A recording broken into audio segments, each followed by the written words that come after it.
Hello there, and welcome to the Nightcap Historian channel. 1,000 years ago, on a wide, flat plain where two great rivers meet in the heart of what is now the American Midwest, there was a city. Not a village, not a settlement, not a loose gathering of camps, a city. It had a population that rivaled London.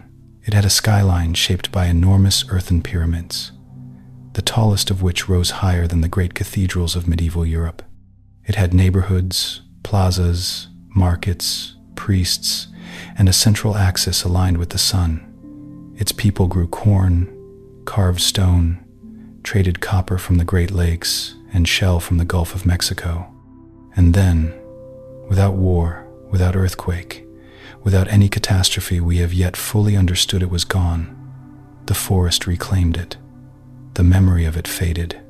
And when European explorers arrived centuries later, they looked at the great mounds and assumed nature had made them. The city had been so completely forgotten that it took the modern world nearly 300 years to begin to understand what it had once been. Before we go back to that world, take a slow breath in and let it go.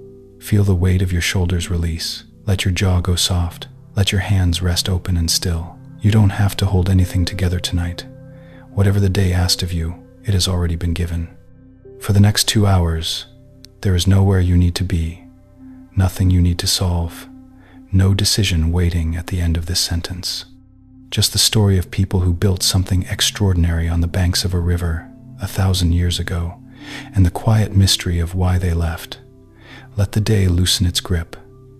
Let's carry you there gently. If you've found your way here tonight, you are the kind of person who knows that history is one of the kindest places the mind can rest, and we are so honored to be that place for you. If this feels like home, consider subscribing so more sleepy travelers can find their way here too.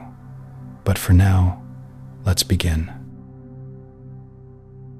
The city we now call Cahokia stood at one of the most significant geographic locations on the North American continent, the confluence of the Missouri and Mississippi rivers, where the Illinois River also joined the flow, creating a broad, slow, extraordinarily fertile floodplain that indigenous peoples had been visiting for thousands of years before the city rose. This place, now called the American Bottom, is a flat stretch of rich alluvial soil, about 175 kilometers long and up to 20 kilometers wide, cradled between river bluffs. The soil here was dark and deep, laid down by millennia of flooding, and it was capable of supporting intensive agriculture in a way that most of the North American interior was not. The people who built Cahokia did not choose their location by accident. They chose the best ground on the continent. The name Cahokia is a modern convenience, not an ancient one. The people who built and inhabited the city between roughly 1000 and 1350 CE left no written record of what they called themselves or their home. Cahokia comes from a subgroup of the Illiniwek Confederation, a people who lived in the region centuries after the great city had already been abandoned. When French explorers encountered this group in the 1600s, they referred to the nearby mounds by the name of that people, the Cahokia, and the label stuck. The city's true name, the name its builders spoke aloud in the mornings when they woke and looked out at the mounds and the river, has been silent for 700 years. It waits inside an undeciphered past, like so many things about this place. The civilization that built Cahokia is known to archaeologists as the Mississippian culture, not a single ethnicity or political unit, but a broad complex of related societies that spread across the eastern half of North America, from roughly 800 to 1600 CE, connected by shared agricultural practices, religious symbolism, and long-distance trade. Mississippian culture was built on corn. The adoption of maize agriculture, a crop that originated in Mexico and slowly spread northward over centuries, transformed the societies of eastern North America. With corn, populations could grow denser. With dense populations, specialization became possible. With specialization came hierarchy, ceremony, monumental architecture. The whole cascade began with a kernel. Picture the American Bottom in the early autumn, around the year 1050 CE. just as Cahokia was beginning its explosive rise. The fields stretched to the horizon, rows and rows of corn, the stalks browning now, the ears heavy, the smell of ripe grain and river mud hanging in the warm air. A woman walks between the rows, checking the ears, testing their weight. Behind her, smoke rises from dozens of cooking fires. The sound of children, of dogs, of the dull rhythmic thud of grain being processed. The city is growing faster than anyone alive can remember. New mounds going up on the edge of the plaza, the sound of earth being packed and tamped, the low chant of workers. Something is changing. Something enormous is being made. The rise of Cahokia was remarkably sudden in archaeological terms. Around 1050 CE, an event archaeologists call the Big Bang of Cahokia, the city exploded in size and complexity within what appears to be a single generation. Before this point, the American bottom had a modest population of dispersed farming communities. After it, a planned urban center of staggering scale was taking shape. The cause of this sudden florescence is debated. Some scholars point to a particular astronomical event, a dramatic solar eclipse in 1054 CE, and the supernova of the Crab Nebula, visible to the naked eye, that same year as catalysts that gave a charismatic leader or religious movement the symbolic authority to mobilize an unprecedented labor force. Whatever the spark was, the city that resulted was unlike anything that had existed north of Mexico. At its peak, around 1100 CE, Cahokia was home to somewhere between 10,000 and 20,000 people, a population that made it, by the standards of its time, one of the largest cities in the world. For comparison, London, in 1100 CE, had a population of approximately 15,000. Paris was similar. At its height, Cahokia may have been as large as any European city of its era, sitting in the middle of what Europeans would later call a wilderness that was, in fact, a sophisticated urban civilization. The city would not be equaled in size anywhere north of Mexico until the 1780s, when Philadelphia finally surpassed it. For 7 centuries, Cahokia held the record. The heart of Cahokia was a central plaza, a great open space, roughly the size of 35 modern football fields, laid together, deliberately leveled, and maintained as a flat, open surface. Plazas in Mississippian culture were not simply empty spaces. They were sacred performance grounds, the stage where ceremony, sport, and political life converged. Around this central plaza, the great mounds of Cahokia rose in careful arrangement. There were more than 100 mounds within the city's core area, in 3 distinct types: flat-topped platform mounds for temples and elite residences, conical burial mounds, and ridge-top mounds, whose function is still debated. Together, they gave the city a skyline, a human-made landscape visible from a great distance, announcing the power and permanence of what had been built here. Monks Mound is the center of everything at Cahokia, and it is one of the most extraordinary structures ever built in North America. It rises in 4 terraces to a height of about 30 meters, roughly 10 stories, and its base covers more area than the base of the Great Pyramid of Giza. In total volume, Monks Mound contains more earth than some of the Egyptian pyramids. It was built entirely by hand, without metal tools, without the wheel, without draft animals basket by basket of soil, carried by workers who packed each load into place and tamped it firm. On its summit, a large wooden building, once stood the residence and ceremonial center of whoever held the city's highest authority. From the top of Monks Mound, on a clear day, you could see for many miles in every direction the rivers, the fields, the smoke of the surrounding settlements, everything that Cahokia commanded, visible at once. Imagine standing at the base of Monks Mound in the year 1100 CE, looking up. The summit is so far above you that you have to tilt your head back to see it. The sides are steep and precise, terraced in 4 distinct steps, each one a separate level of authority, a separate stratum of the sacred. The earth is packed so hard it feels like standing on stone. People are moving on the paths, ascending, descending, carrying things. There is a low sound of drums from somewhere high above. The air smells of wood smoke and the river. You are standing at the center of the largest city in North America, and the mound above you was built by the hands of the people who live here, their labor accumulated, basket by basket, into something that touches the sky. You are not small because of it. You are part of it. That is what the mound was built to make you feel. The construction of Monks Mound was not a single act of labor, but a process that unfolded over centuries, in multiple building episodes. Each phase added new soil, sometimes covering and sealing what had been built before, raising the summit incrementally higher. Archaeologists who have drilled cores into the mound have found distinct soil layers, different colors, different compositions, each representing a period of construction separated from the next by an interval of stability. The mound grew the way a tree grows, in rings, season by season, generation by generation. The people who finished it were not the people who began it. They inherited a project and continued it, adding their labor to the labor of those who came before, extending an act of devotion across more than a century.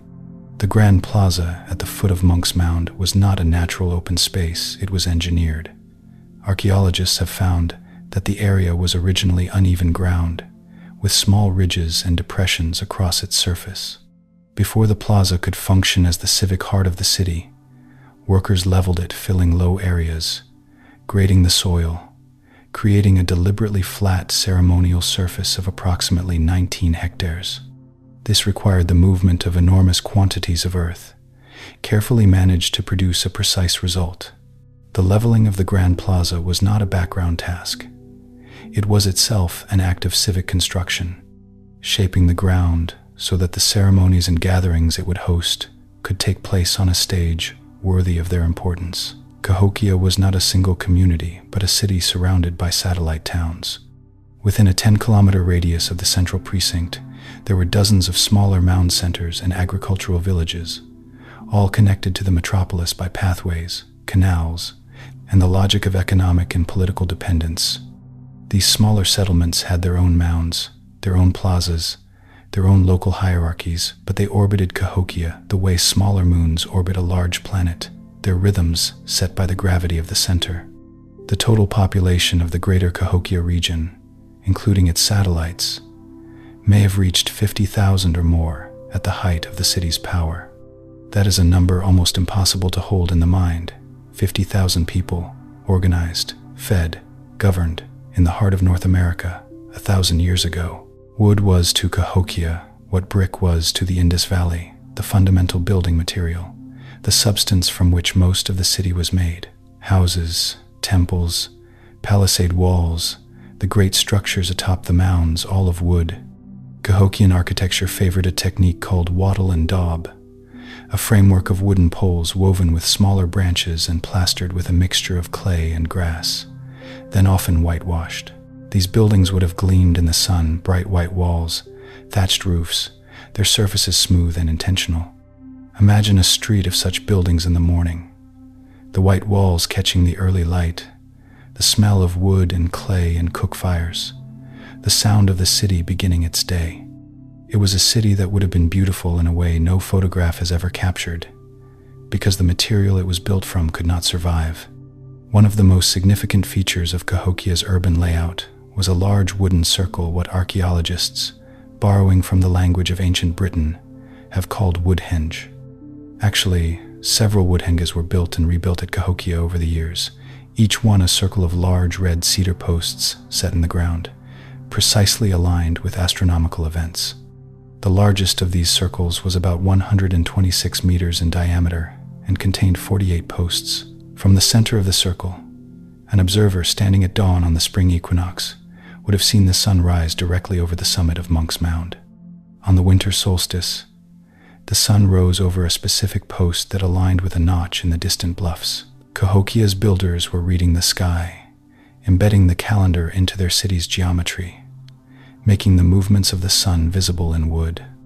The importance of the solstice and equinox alignments at Cahokia suggests a civilization deeply attentive to celestial cycles, not out of abstract curiosity, but for deeply practical and religious reasons. Agricultural societies depend on knowing when to plant and when to harvest. Ceremonial societies depend on knowing when the sacred calendar demands action. A civilization that can mark the solstice with precision is a civilization that has unified agricultural need and religious observance into a single, carefully maintained system. The person who stood at the center of Woodhenge at dawn on the winter solstice and watched the sun rise exactly where the post predicted it would, that person had power. Not just the power of knowledge, but the power of having organized the world so that the sun itself seemed to obey. Picture that moment, a winter dawn at Cahokia, the frost still on the ground, breath clouding in the cold air. A figure stands at the center of the circle, a priest perhaps, or a ruler, perhaps someone who was both. Around them, at a respectful distance, hundreds of people have gathered in the pre-dawn dark, wrapped in furs and woven blankets, their faces turned east. The sky lightens. The posts of the circle are dark silhouettes against the growing pink of the horizon. And then the sun appears exactly where it was promised, rising precisely over the summit of Monks Mound, turning the frost to gold, the smoke of 1,000 fires rising into a clear, cold sky. The crowd knows what this means. The world is ordered. The city is aligned with the heavens. Everything is as it should be. Cahokia's economy was built on corn, specifically a variety called northern flint, a fast-maturing type that could be grown in the shorter growing season of the American Midwest. Corn was more than a food. It was a political instrument. The ability to grow, store, and redistribute corn surplus is what allowed Cahokian elites to feed craft workers, laborers, soldiers, and priests who did not grow their own food. Control of the granaries was control of the city. Surplus corn could be used to pay for construction labor, to cement political alliances with satellite communities, to fund long-distance trade expeditions. The great mounds of Cahokia were ultimately built on the nutritional energy of corn. Every basket of earth carried up every slope was powered by the starch of a grain. The Three Sisters planting system, corn, beans, and squash grown together in the same mound, was practiced across the American Midwest, and evidence suggests Cahokian farmers used versions of this intensively productive agricultural method. Corn provides the tall stalk for beans to climb. Beans fix nitrogen in the soil that corn depletes. Squash spreads broad leaves across the ground, keeping weeds down and moisture in. The three plants support each other the way members of a community support each other, each doing what it does best, making possible what none could accomplish alone. The agricultural intelligence encoded in this planting system was thousands of years in the making before Cahokia's farmers employed it. A corn cob from a Cahokian field is, in its quiet way, a record of accumulated human wisdom. The people of Cahokia were skilled hunters as well as farmers. Deer, turkey, waterfowl, fish, and freshwater mussels from the rivers were all part of the diet. The American bottom was, in its natural state, an extraordinarily rich environment. The confluence of major rivers created wetlands teeming with birds, fish, and mammals. Enormous flocks of migratory waterfowl passed through seasonally, and the rivers were full of catfish, bass, and gar. Imagine the river at dusk in late summer.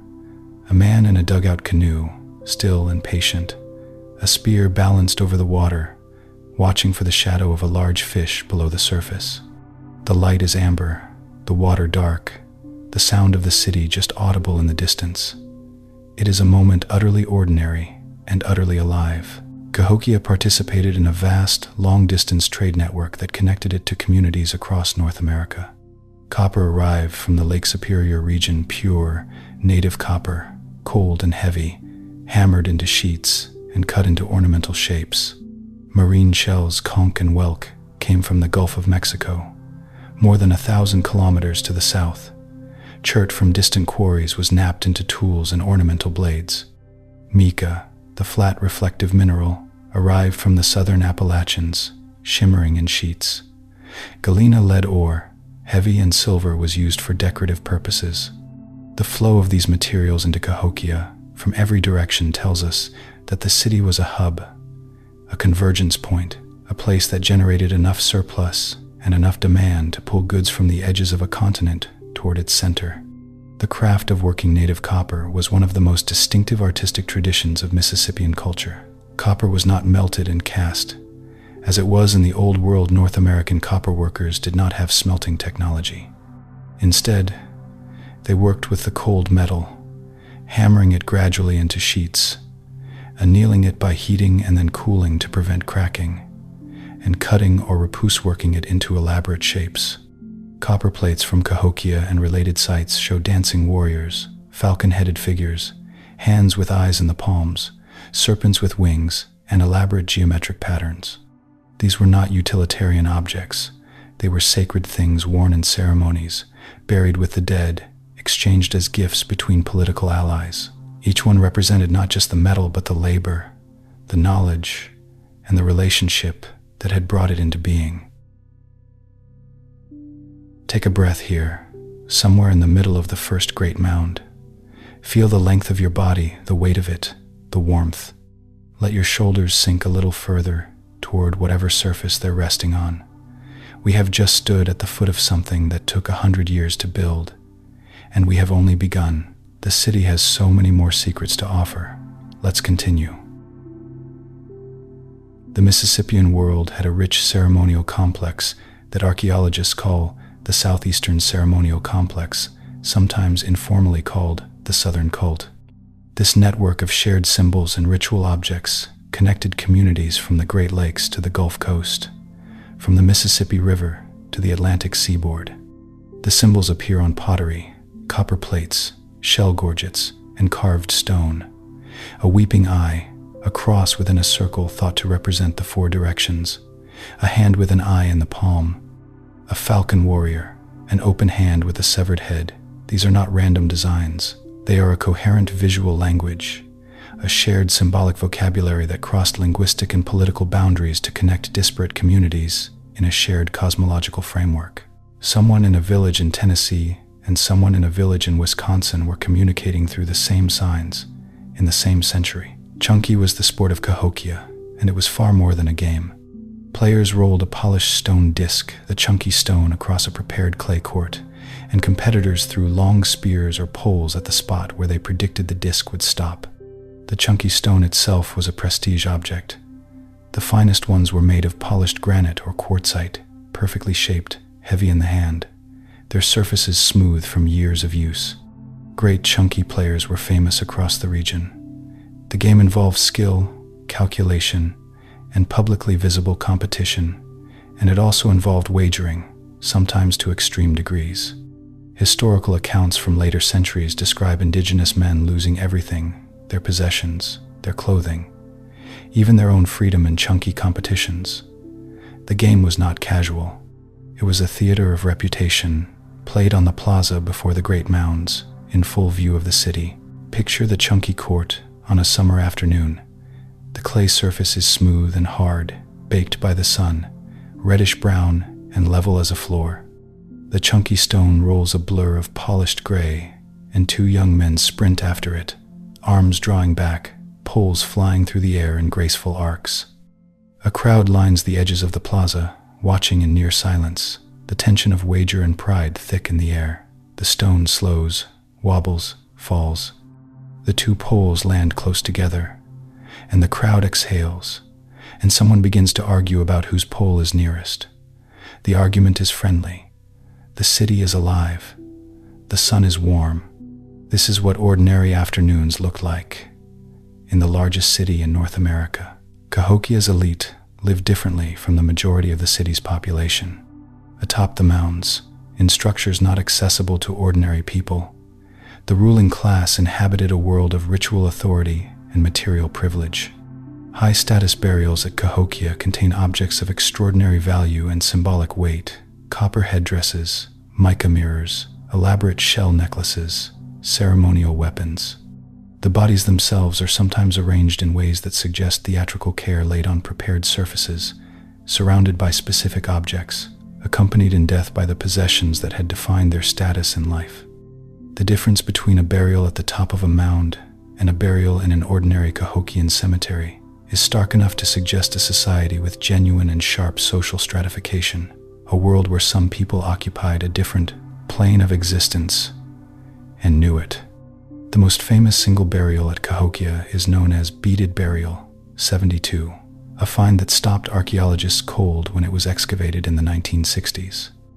A man, probably in his 40s, had been laid on a bed of more than 20,000 shell beads arranged in the shape of a falcon, a massive, intricate, deliberate composition. He was surrounded by the bodies of sacrificed individuals, young women, primarily, laid in careful rows nearby.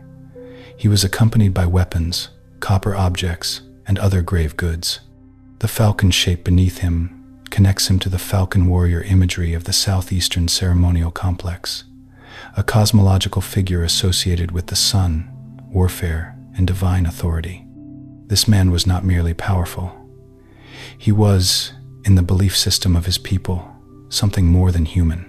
The presence of sacrificed individuals in elite Cahokian burials is one of the most sobering facts about this civilization. It was not uncommon for people, primarily young women, but also young men, to be killed and interred with high-status individuals. Whether these were willing participants in a religious ritual, prisoners taken in warfare, or individuals whose deaths served a cosmological purpose within the belief system of the city, we cannot fully know from the bones alone.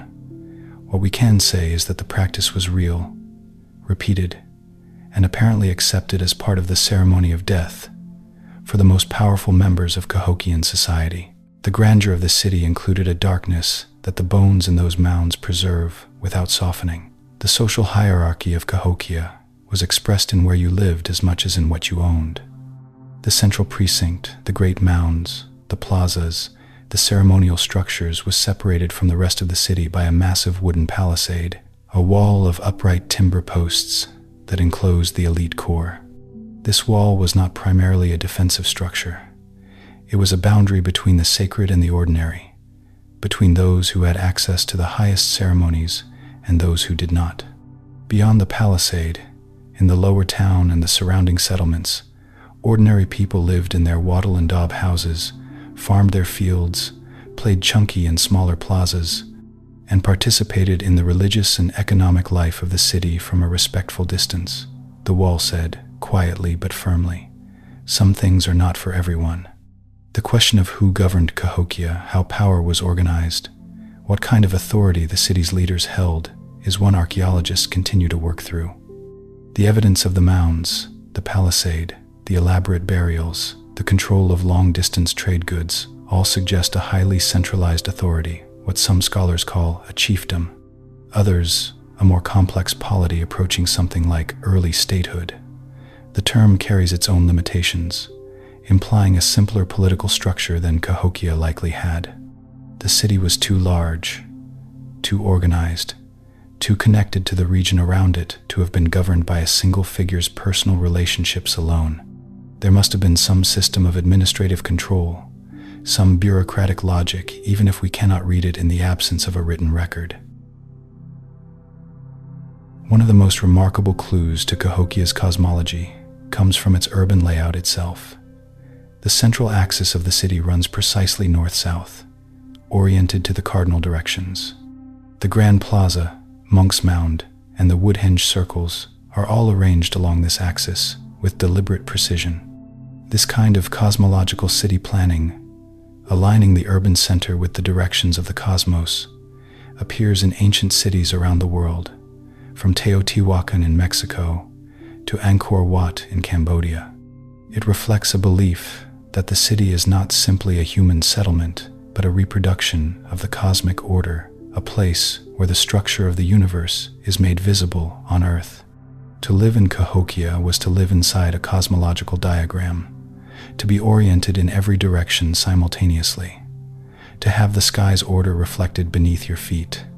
The cosmology of Mississippian culture, as scholars have reconstructed it from later indigenous oral traditions, iconography, and archaeological evidence, was organized around three layered worlds: the upper world of order, light, and the celestial powers, the lower world of chaos, water, and the underworld spirits, and the middle world of human life, balanced between the two.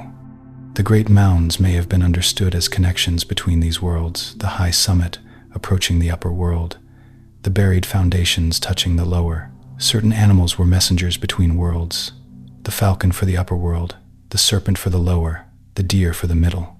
The elaborate, symbolic art of the southeastern ceremonial complex is a map of this cosmology, rendered in copper and shell and painted clay.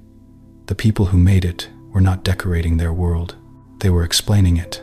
Cahokia almost certainly had a formal religious leadership, a priestly class whose authority was connected to astronomical knowledge, ceremonial performance, and the management of sacred objects. The alignment of Woodhenge with the solstices and equinoxes required precise observation over many years and the transmission of that knowledge across generations. Someone was responsible for maintaining that knowledge, recalibrating the posts, ensuring the ceremony was performed correctly at the right moment. The cedars of Woodhenge were not just wooden poles. They were instruments, carefully placed, tended like sacred objects. The person who understood their geometry held a form of power that ordinary people could not replicate, the power of knowing where the sun would be before the sun had arrived. The society of Cahokia was almost certainly stratified not just between elite and commoner, but across multiple layers of social rank. Craft specialists, the copper workers, the shell carvers, the potters occupied a status distinct from both the field workers and the ceremonial elite. Merchants who facilitated long-distance trade probably held a different kind of prestige, their social standing measured in the distance their connections reached.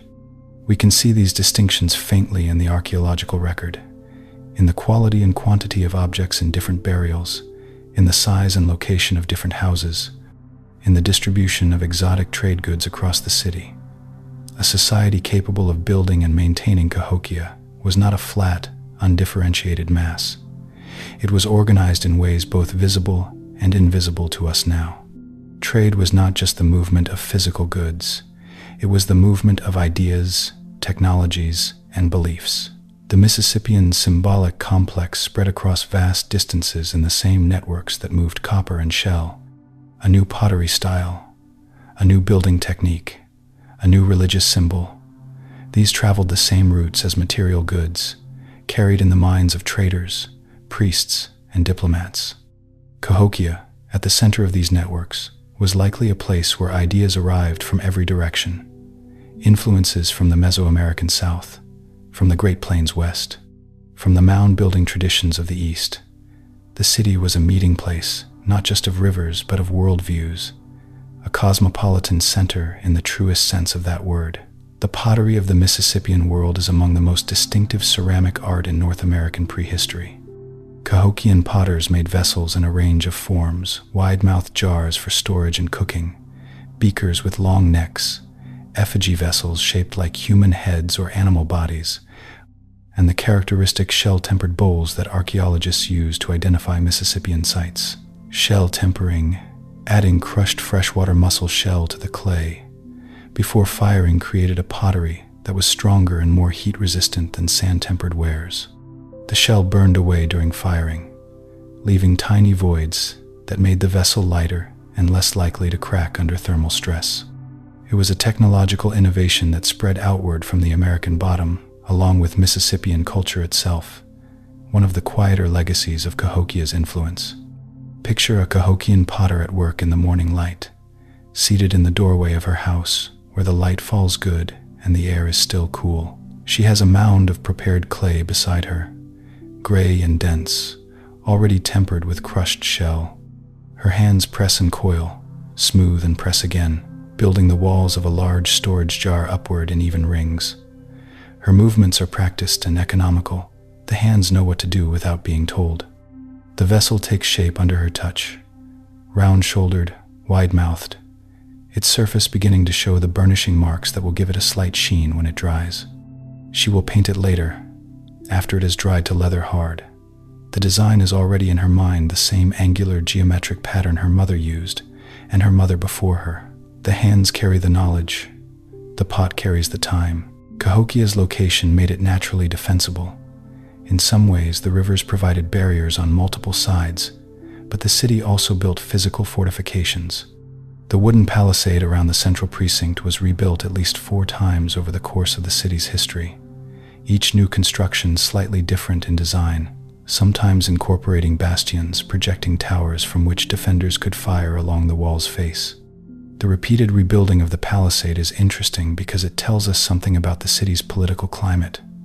The rulers of Cahokia felt a consistent need, over many generations, to maintain a fortified enclosure. Whether the threat was external rival polities, raiding parties, or internal, the management of a dense and not always harmonious population, we cannot say.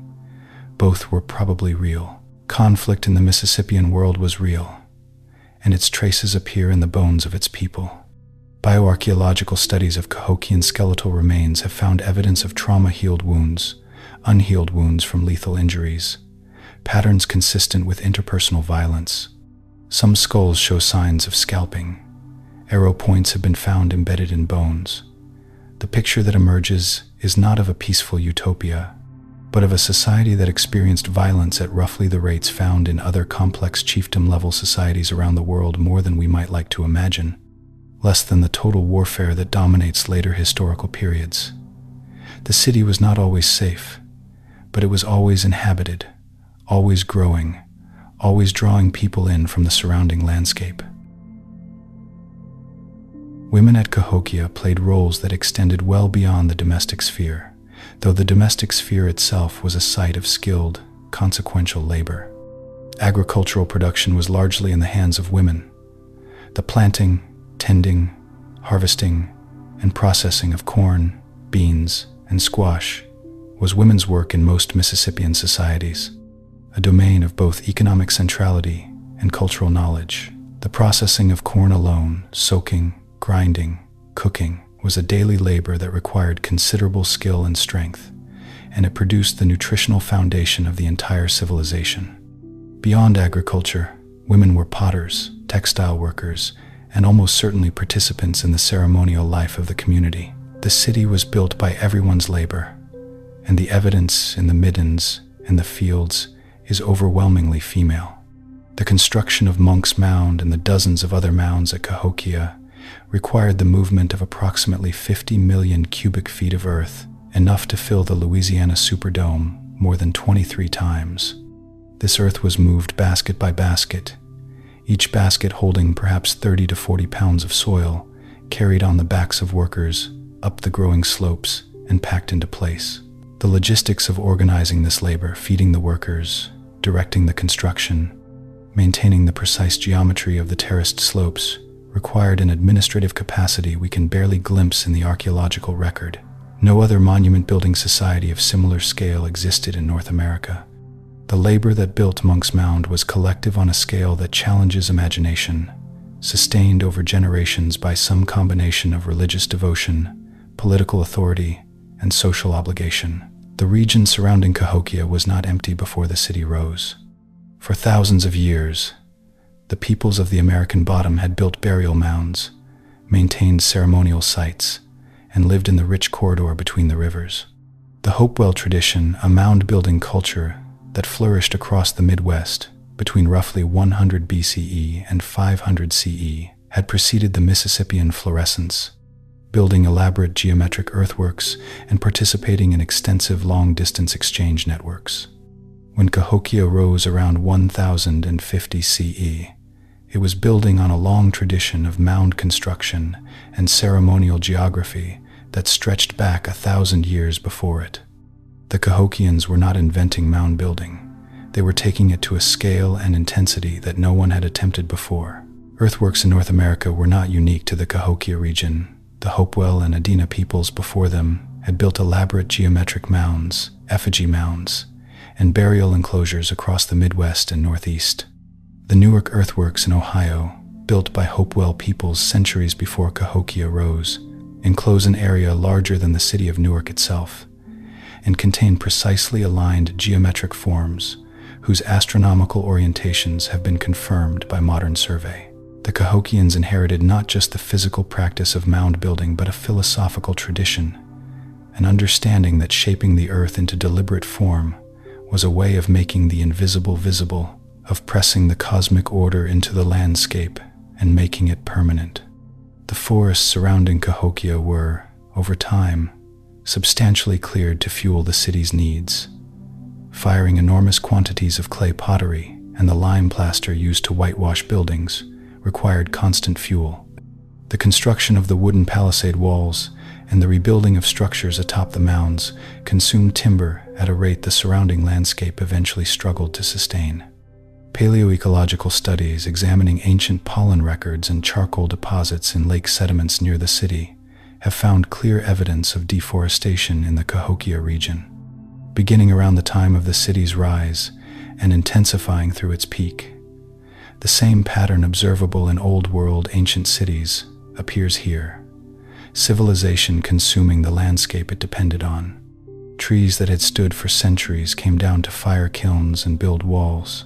The Illinois River, joining the Mississippi just north of Cahokia, was one of the great highways of the pre-Columbian Midwest. Dugout canoes, sometimes very large, capable of carrying several tons of cargo, traveled these rivers, moving trade goods and people between the city and its distant connections. The canoe was the truck of the Mississippian world, slow by modern standards, dependent on favorable currents and winds, requiring significant physical labor, but capable, when managed by skilled paddlers, of moving large quantities of goods over long distances. The rivers were roads, and the people who paddled them were the vital connective tissue of a continental economy. A trader leaving Cahokia in a laden canoe in spring, following the current of the Mississippi south toward the Gulf, was participating in a commerce that connected the continent's heartland to its farthest coasts. The evidence from isotope analysis of Cahokian skeletal remains tells us something fascinating. Many of the people buried at Cahokia were not born there.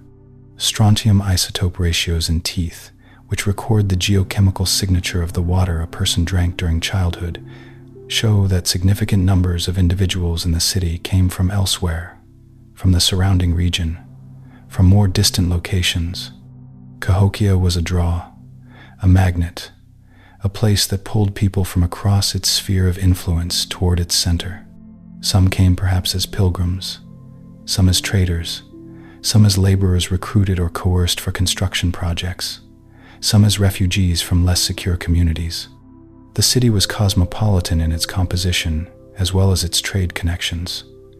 The bones beneath its soil came from many different homelands. The health of Cahokia's population was, in some ways, a testament to the city's infrastructure, and in others, a casualty of its density. Corn was nutritionally rich in calories but deficient in certain amino acids and micronutrients. Populations that became heavily dependent on maize monoculture, as Cahokians did at the city's peak, often showed signs of nutritional stress in their skeletons, reduced stature, increased dental decay, signs of anemia. Dense urban living also created conditions for the rapid spread of infectious disease. The same proximity that made the city socially and economically dynamic made it epidemiologically vulnerable. Skeletal studies of Cahokia's population show increasing signs of nutritional and health stress over the city's occupation period, a slow deterioration in the physical condition of the people that corresponded, broadly, with the city's eventual decline. Pause here, somewhere in the middle of the city. Let your body rest into the quiet. Notice the weight of your legs, the softness of your breath. We've walked through the plazas, stood beneath the shadow of Monks Mound, watched the chunky stone roll across the summer clay. Now let the city go quiet for a moment.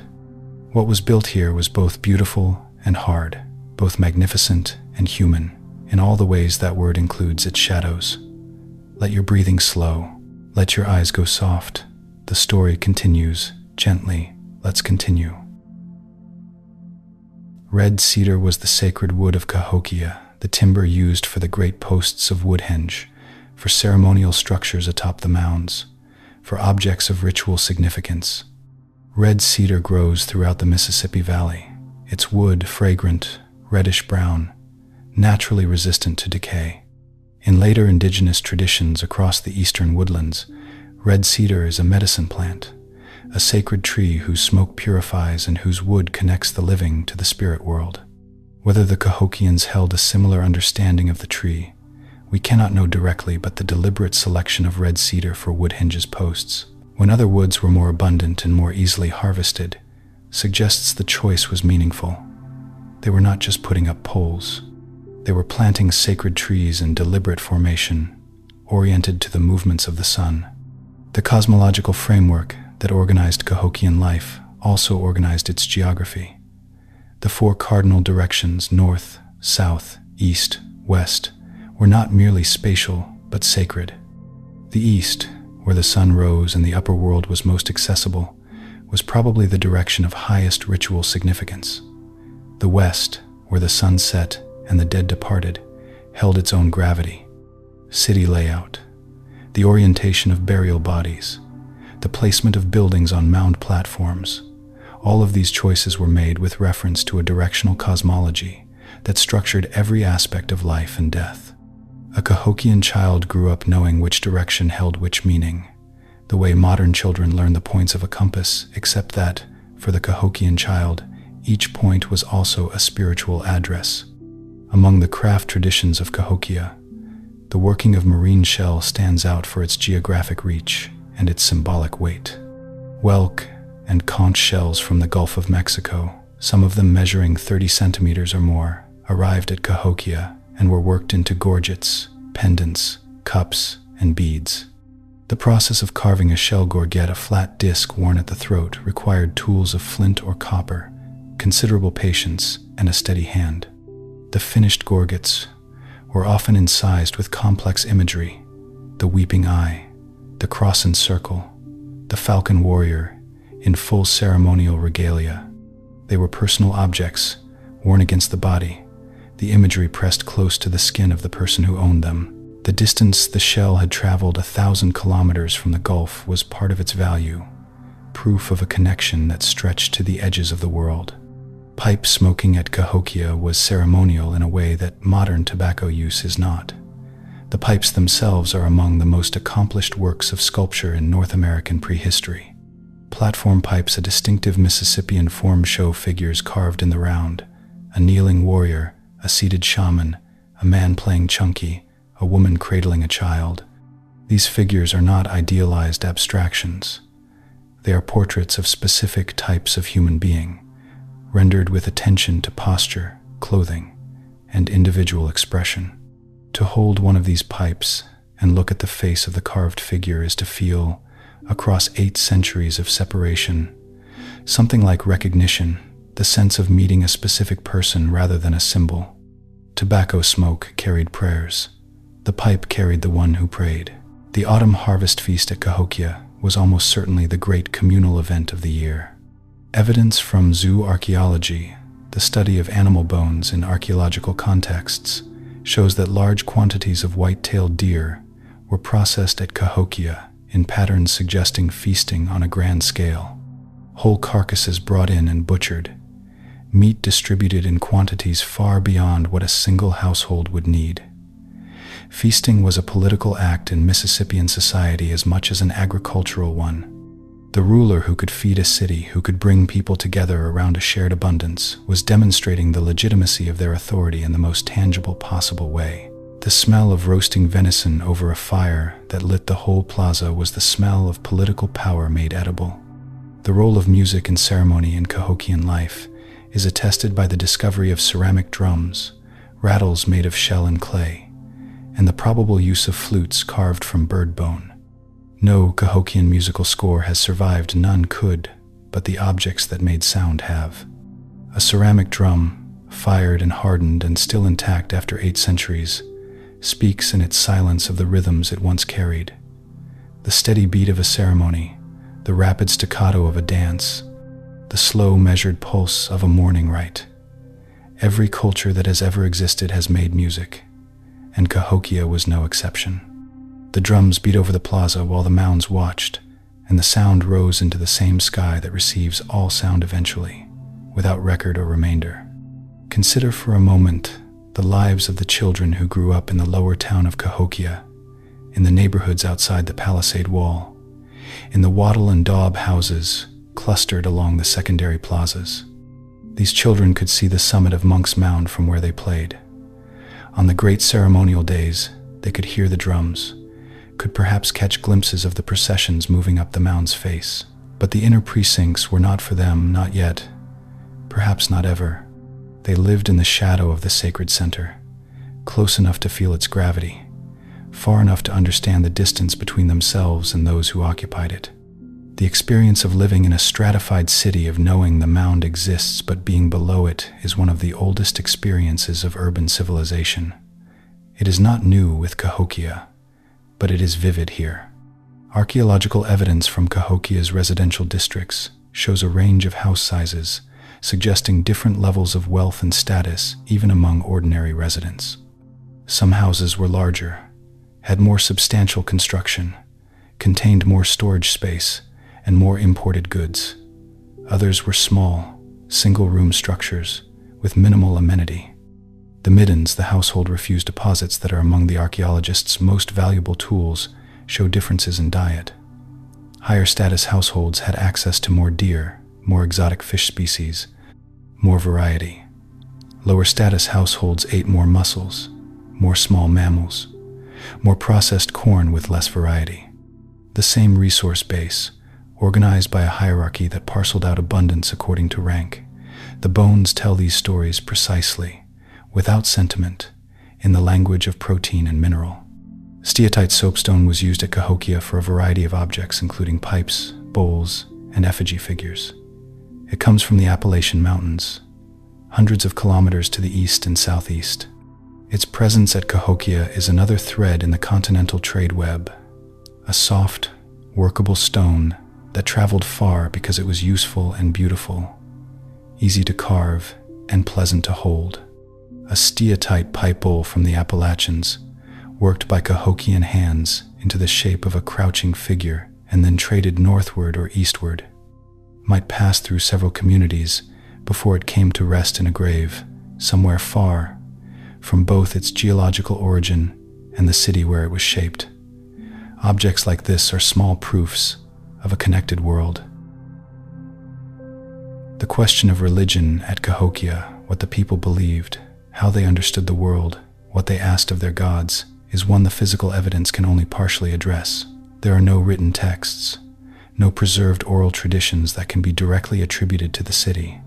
What we have, the mounds oriented to the sky, the woodhenge circles tracking the sun, the burial sacrifices connecting the powerful dead to the cosmic order, the southeastern ceremonial complex imagery, dense with cosmological content, the effigy pots and the carved pipes, many of them depicting figures in postures of transformation or ceremony. From all of this, scholars have constructed a broad picture of a cosmos organized around complementary opposites, upper and lower worlds, falcon and serpent, sky and water maintained in balance by ceremony, sacrifice, and the continuous performance of the proper ritual calendar. The Piasa bird, a winged serpent figure depicted in rock art near the bluffs above the Mississippi, close to the Cahokia region, appears in later Illinois oral tradition as a monstrous creature that preyed on people, eventually overcome by a great warrior chief.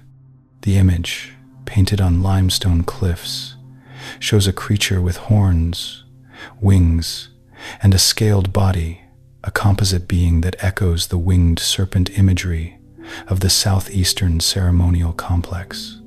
Whether this specific image dates to the Cahokian period or later is debated, but the symbolic tradition it represents, the monstrous serpentine creature of the lower world, in tension with the falcon warriors of the upper world, is deeply embedded in the Mississippian worldview. The landscape around Cahokia was not merely geography. It was a living cosmological text, readable by those who knew how to look. Mississippian towns and cities were not random collections of buildings, but carefully organized around the logic of the cosmos. Plazas were not just open spaces, they were the middle world made manifest, the place where human beings performed the rituals that kept the upper and lower realms in balance. Mounds were not just elevated platforms, they were axis mundi, the poles connecting the layers of the cosmos, the places where the ruler priest could stand closest to the sky. The chunky court was not just an athletic field, it was a ritual arena where competition reproduced the cosmic struggle between order and chaos. Every element of the city's design encoded meaning. The city was a text, and the people who lived in it were reading it with their bodies every day. There were at least 6 major mound subcomplexes within the greater Cahokia site area, clusters of mounds organized around their own plazas, each one a kind of neighborhood center with its own local hierarchy and ceremonial life. This suggests that Cahokia was not simply a city with a single center, but a collection of semi-autonomous districts, each with its own leadership and ritual geography, all bound together under the overarching authority of the central precinct. It is a structure not unlike many historical and modern cities, a mosaic of neighborhoods, each with its own character and local power, subordinate to the larger political unit, but not merely passive recipients of its authority. The city had layers, and each layer was inhabited by people who understood exactly where they stood within it. One of the most important things we can say about Cahokia is also one of the simplest. It was a place where people chose to live. People left their home communities, walked or paddled to the city, built houses, raised children, buried their dead, and remained.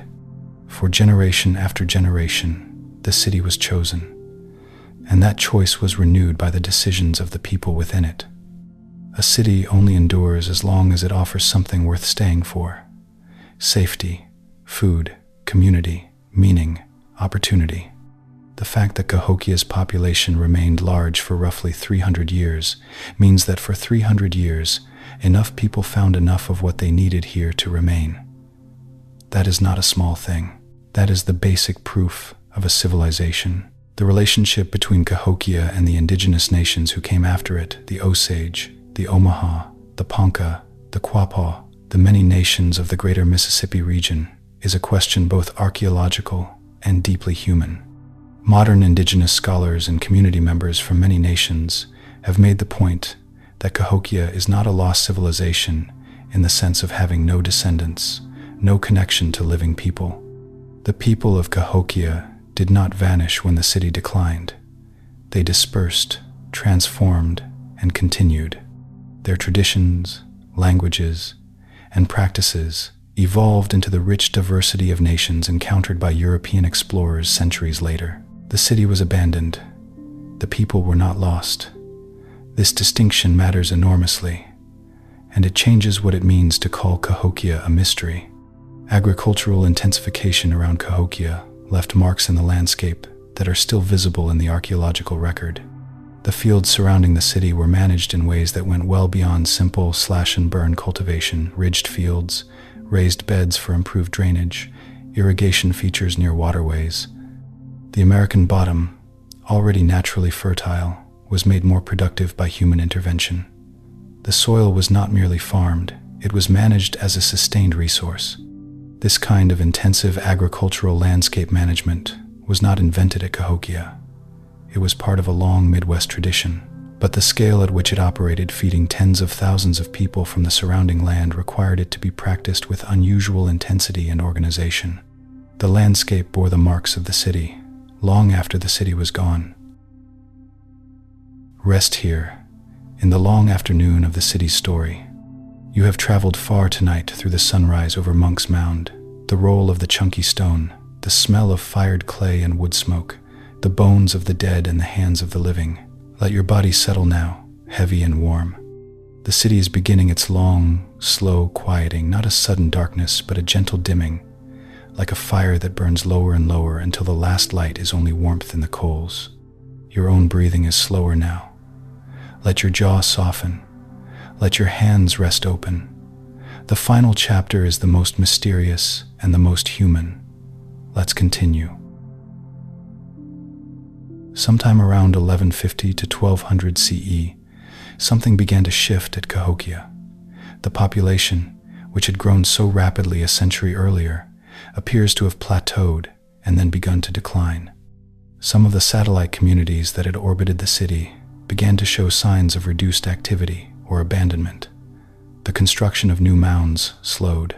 The evidence of long-distance trade, while still present, appears somewhat diminished compared to the city's peak. Scholars debate what drove these changes, whether they were political, environmental, demographic, or some combination. What seems clear is that the explosive energy of the city's first century was not sustained indefinitely, and that the forces that had driven Cahokia's rise were beginning, slowly, to unwind. Climate played a role in Cahokia's trajectory, as it has in the trajectory of every agricultural civilization. The medieval warm period, a phase of warmer than average temperatures across the northern hemisphere, from roughly 900 to 1300 CE, had initially been favorable for agriculture in the Midwest. Longer growing seasons, reliable rainfall, abundant river resources. But the end of the medieval warm period and the onset of the Little Ice Age around 1300 CE brought cooler, drier conditions that reduced agricultural output and made the great rivers less reliable as flood-mediated fertilizers. A civilization built around corn surplus was vulnerable to any sustained reduction in corn yields. The climate that had nurtured Cahokia's rise would, centuries later, help undermine it. The question of conflict in Cahokia's final centuries is important and somewhat unsettled. The repeated rebuilding of the palisade, always a sign of perceived threat, continued into the city's decline. Skeletal evidence from late-period deposits includes individuals who died violently. Some archaeologists have proposed that the final abandonment of Cahokia was driven partly by warfare, either external pressure from rival polities who had grown stronger as Cahokia weakened, or internal conflict as the political bonds within the city frayed. The evidence is suggestive but not conclusive. What seems likely is that the city's vulnerability increased as its population declined, and that rising insecurity was part of the complex of factors that made leaving seem, eventually, more rational than staying. One of the theories for Cahokia's decline involves political fragmentation, the collapse of the centralized authority that had organized the city's labor, redistributed its food surpluses, and maintained the ceremonial calendar. A chiefdom of Cahokia's scale required constant re-legitimization of its leadership. If a succession crisis, a failed harvest, or a military defeat undermined the authority of the ruling elite, the bonds of political loyalty that had held the city's far-flung satellite communities in place might have dissolved, communities breaking away, no longer sending tribute, no longer participating in the shared ceremonial life that gave the center its meaning. Political gravity works only as long as people choose to remain within it. When that choice changes, the orbit dissolves. There is evidence at Cahokia of a significant flood event around 1200 CE, a catastrophic inundation of the American bottom that would have damaged agricultural fields, disrupted the city's infrastructure, and potentially displaced a significant portion of the population. The American bottom, while extraordinarily fertile, was also subject to the Great Mississippi floods that periodically rearranged the river's channels and covered the floodplain in water. Building a city in the most productive part of the river corridor meant accepting this risk.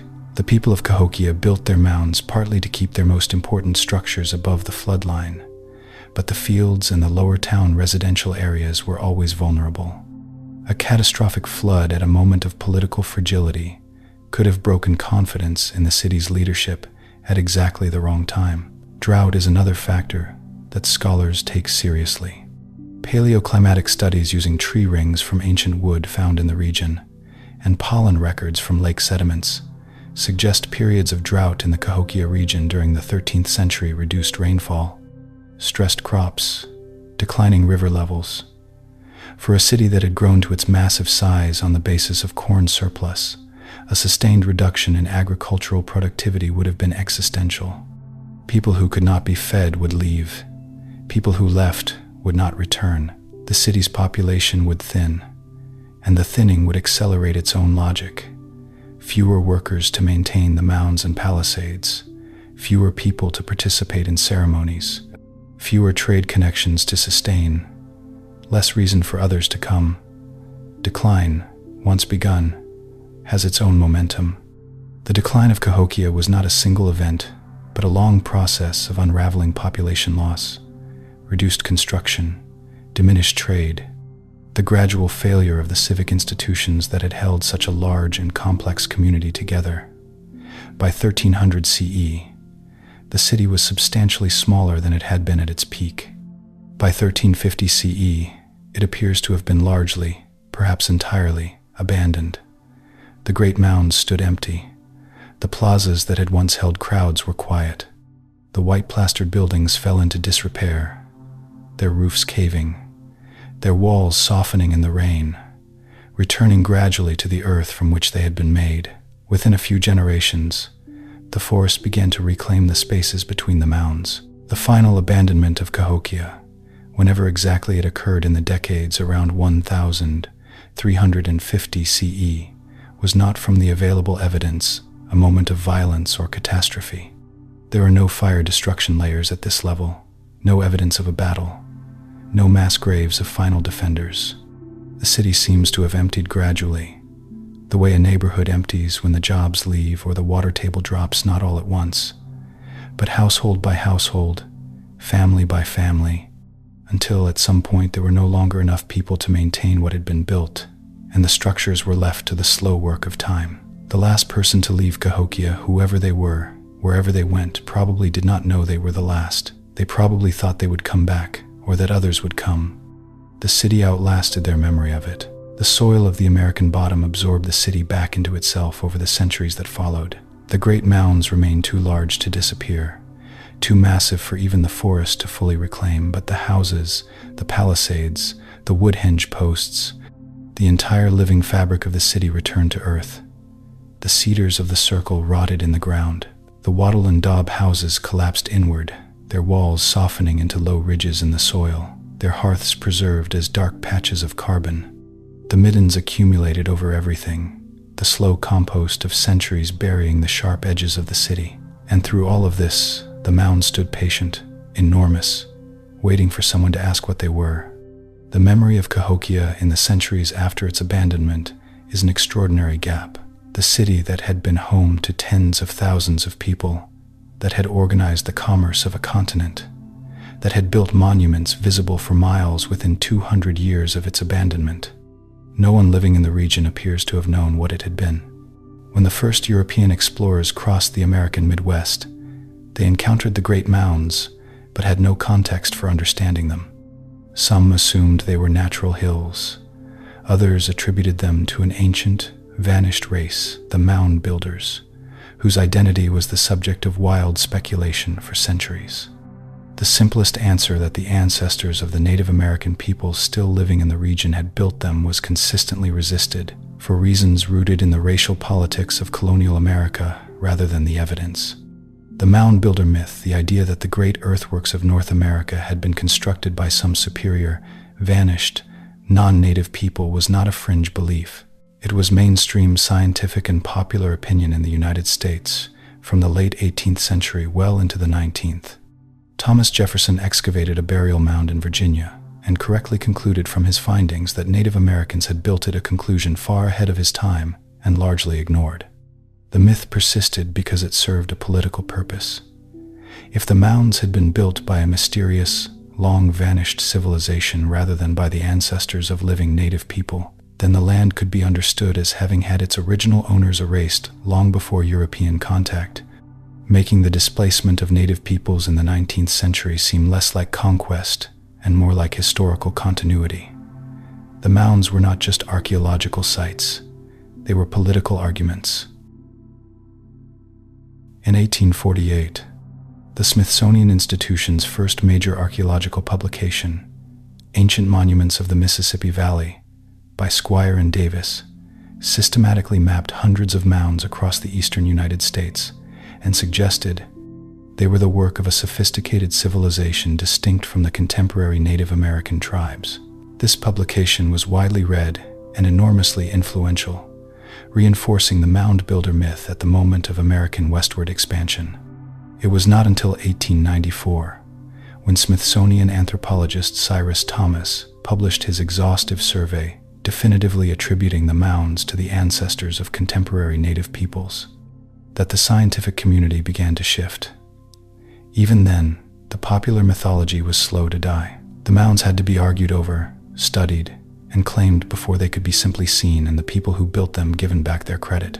Cahokia's recognition as a UNESCO World Heritage Site in 1982 was a significant cultural moment, an acknowledgement that this place represented an achievement of universal human significance, not merely a regional curiosity.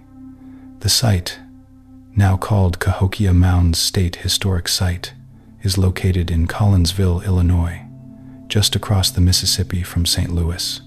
Today, Monks Mound still stands green and enormous, accessible by a wooden stairway, its summit offering a view over a landscape almost unrecognizable from the city that once covered it. Cornfields, highways, suburban rooftops, the silver glint of the Mississippi in the distance. St. Louis's Gateway Arch is visible on clear days, a monument to westward expansion, built in the shadow of a city that the westward expansion erased from memory. The name Monks Mound is itself a small historical irony. French Trappist monks farming in the area in the early 19th century lived near the base of the Great Mound, and their presence gave it its current name. The monks knew nothing of what they were farming beside. They were simply there, on rich floodplain soil, and the great earthwork that rose beside their fields was as mysterious to them as it had been to every other settler in the region. Monks Mound's actual builders left no name for it in any written record we can access. The name that stuck is borrowed from people who arrived 800 years after the last Cahokian had gone. The Gateway Arch in St. Louis, which can be seen from the top of Monks Mound, was built on the site of what was once the eastern edge of Cahokia's cultural influence zone. The city of St. Louis itself was built on land that had once been part of the extended Cahokia urban complex, and colonial-era accounts describe enormous mounds in what is now downtown St. Louis Mound, since entirely destroyed by urban development. The city that became one of the great American cities of the 19th century consumed, in its foundation, the material remnants of an ancient city it did not know it was inheriting. The ground beneath St. Louis is full of the past. We have built over it without ceremony. Modern archaeology at Cahokia has been transformed by technology. LiDAR surveys, laser scanning from aircraft, have revealed the outlines of structures and features invisible to ground-level observation, including portions of the city's layout obscured by later farming and vegetation. Ground-penetrating radar has mapped buried features without excavation. Magnetic susceptibility surveys detect the remnants of ancient fires and burned structures, invisible on the surface. Isotope analysis of excavated bones reveals the geographic origins and dietary patterns of individuals buried at the site. Each new technique adds another layer of resolution to the image of the city, not replacing what excavation has found, but supplementing it, filling in spaces that the shovel alone could never reach. One of the ongoing scholarly debates about Cahokia concerns its relationship to Mesoamerican civilizations. Corn, of course, came ultimately from Mexico. Several elements of Mississippian culture, mound building, the use of particular symbols, certain architectural and cosmological features have been compared to features of Mexican civilizations. Some scholars have proposed direct contact, even migration, between Mesoamerica and the Midwest. Others argue that the similarities are the result of parallel development, similar social conditions producing similar cultural solutions independently, without direct contact. The evidence for direct contact remains ambiguous. The evidence for corn's northern diffusion is unambiguous. Whether the ideas traveled with the corn, or whether the people of the Midwest developed their own monumental tradition independently, is one of the great unanswered questions of North American prehistory. Genetic studies of Cahokian skeletal remains have found that the population of the city was genetically diverse, a mix of ancestries with different geographic origins, united by a shared cultural framework. The civilization was not ethnically homogeneous.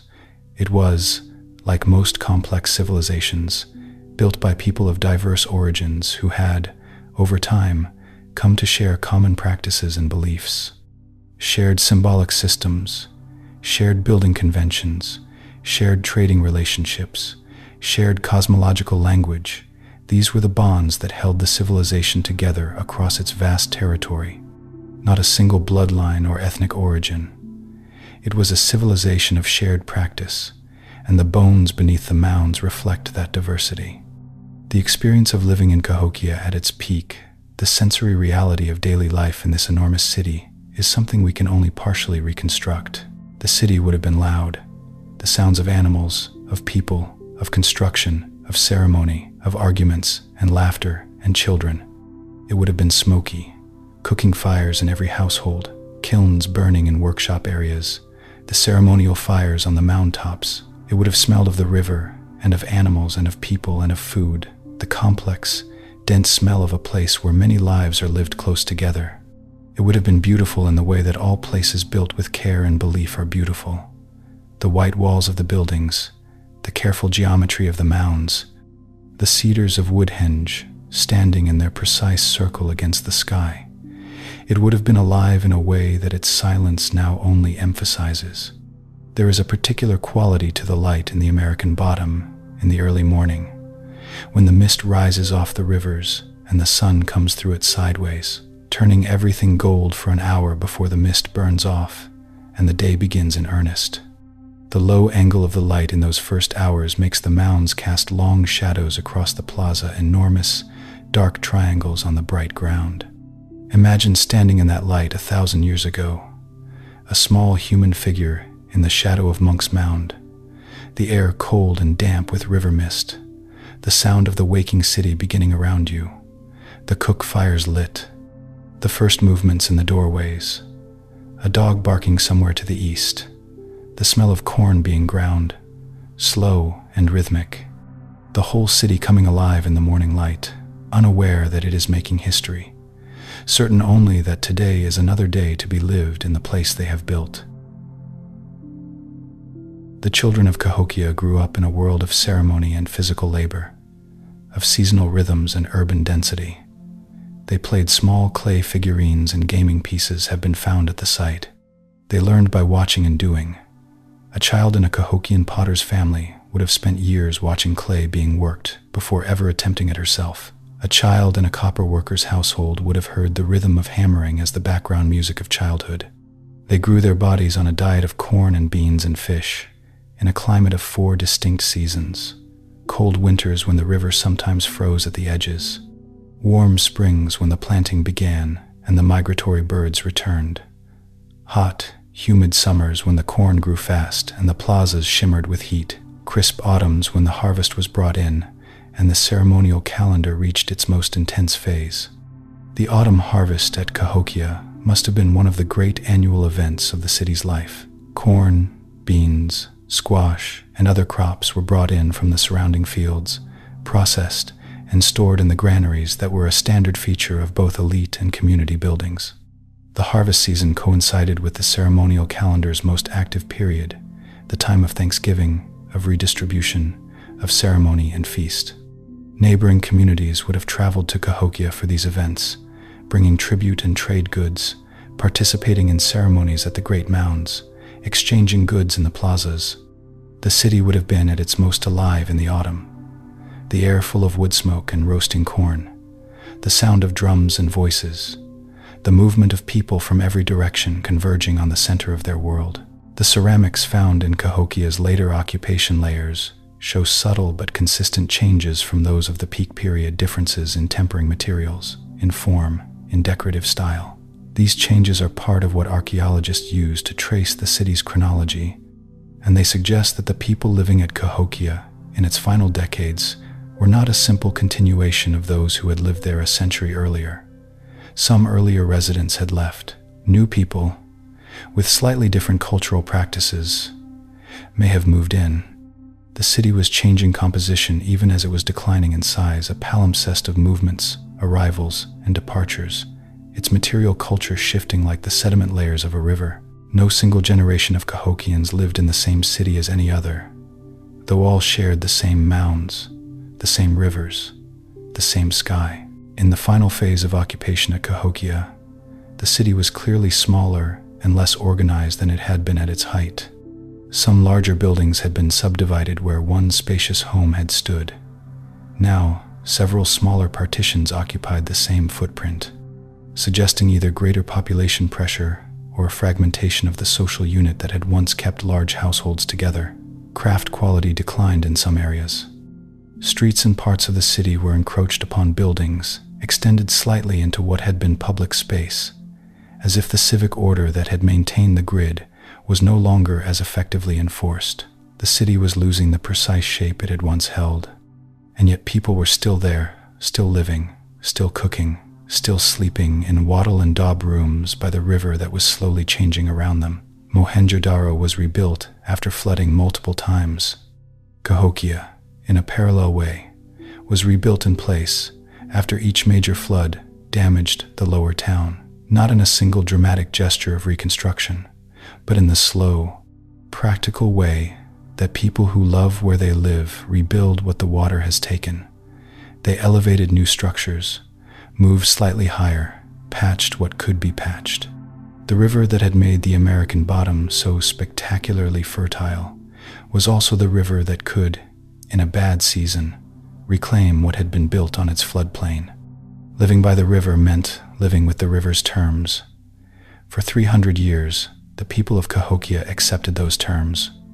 When the terms changed beyond what could be absorbed, they moved. The river won, in the end, as rivers always do. The things that survived 4,000 years of burial in Indus soil have their parallel at Cahokia. The things that survived 8 centuries in the American bottom are a particular subset of everything that existed. Fired clay, copper, shell, stone, bone. Wood rotted away, textiles dissolved. Whatever was made from plant fiber, from skin, from the organic abundance of a forest environment is gone. The material record of Cahokia is filtered through the same accident of preservation that filters every archaeological record. We know the city's bones, and its pottery, and its beads. We do not know its stories or its songs or the names by which people called each other in the dark. What we have is enough to know that something extraordinary was here. It is not enough to know everything that mattered. People who visit Cahokia Mounds State Historic Site today, and the site is open to visitors, free to enter. The mounds, accessible on foot, often report being surprised by the scale of what remains. Monks Mound is not a small hill or a gentle rise. It is genuinely enormous, vertiginous at the base, commanding at the summit. The Grand Plaza spreads out below it, flat and wide, its engineered levelness still visible. Some of the smaller mounds are preserved intact, their terraces and slopes still readable. The landscape the builders made is still, in essential ways, the landscape that remains. It is one of the few ancient urban centers in the world where a visitor can stand in approximately the spatial relationship to the central monument that a resident of the city once stood in, looking up at the same slope, across the same plaza, under the same river sky. The people who ask questions about Cahokia now are not only archaeologists, Indigenous scholars and community members from the Osage, Quapaw, Ponca, and other nations with historical connections to the greater Mississippi region have increasingly been involved in the interpretation of the site, bringing oral traditions, cultural knowledge, and community perspectives to bear on questions that the physical evidence alone cannot answer. This collaboration has enriched the understanding of the site in ways that pure archaeological analysis cannot, reminding us that the builders of these mounds were not a separate ancient race, but human beings whose cultural descendants still live, whose traditions carry traces of this world, whose connection to the land where the city stood was never fully severed. The conversation between the bones in the ground and the living community is one of the most important conversations happening in North American archaeology today. The archaeology of death at Cahokia is one of its most revealing chapters. Beyond the spectacular elite burials like Beaded Burial 72, the ordinary cemeteries of the city tell a different and equally important story. Commoner burials were simpler, a body placed in a grave, usually without elaborate preparation, often with a single pot or a small personal ornament. The bodies were oriented consistently, following a convention that probably had cosmological significance. The graves are close to each other, the way the houses above them were close to each other, a community in death as in life. The dead arranged in the same social geography as the living. Every grave, however modest, represents a moment of grief and ceremony. a community pausing to acknowledge that one of its own was gone. The pauses accumulate across centuries into something like a record of how much it costs to be human and how the cost is paid. The zooarchaeological record at Cahokia, the evidence preserved in animal bones from the site, tells us that the people of the city ate a genuinely varied diet in its early and peak phases. Catfish and freshwater drum were brought up from the rivers in large numbers, their bones found in dense clusters near the waterways. Wild turkey appeared frequently in cooking debris, a large bird abundant in the forests of the American bottom. Passenger pigeons, which once darkened the skies of eastern North America in migrations of billions before being hunted to extinction in the early 20th century, were taken in great numbers during migration seasons. The passenger pigeon was not just a food source. It was a spectacle, a periodic abundance so enormous that it must have seemed inexhaustible. It was not. The birds that once landed in the trees of the American bottom in numbers too large to count are gone. The bones of the ones that were eaten remain in the soil of a city that is also gone. Cahokia's influence on later North American cultures is difficult to trace precisely, but it is real. The Mississippian cultural tradition that Cahokia exemplified continued for centuries after the city's abandonment in related chiefdoms across the Southeast and Midwest. The Natchez people of the lower Mississippi, encountered by French explorers in the early 18th century, still maintained a paramount chief called the Great Sun, a semi-divine ruler who lived on a mound, whose authority was expressed in the same ceremonial grammar that Cahokia had once practiced. When French observers described the Natchez rituals, they were describing practices whose roots reached back to the same tradition that built Monks Mound. Cahokia had been gone for 300 years, but its ceremonial logic was still alive in the world. The mound builders of the earlier Hopewell tradition, who preceded Cahokia by several centuries, had constructed earthworks of extraordinary geometric precision in the Ohio River Valley and surrounding regions.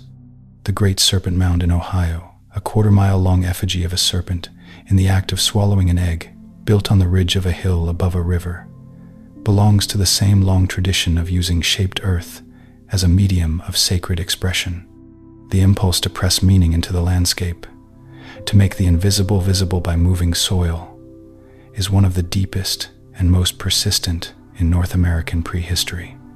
Cahokia was the culmination of that tradition, the moment when it achieved its greatest scale and its most complex institutional expression. But it was not the beginning, and it was not the end.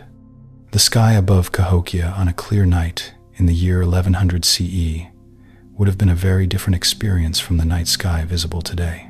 Without electric light, without industrial haze, without the atmospheric pollution of modern civilization, the Milky Way would have been a brilliant, structured river of light across the full arc of the sky. The planets would have moved visibly against the background of the stars over weeks and months. Meteors would have been regular visitors to the night.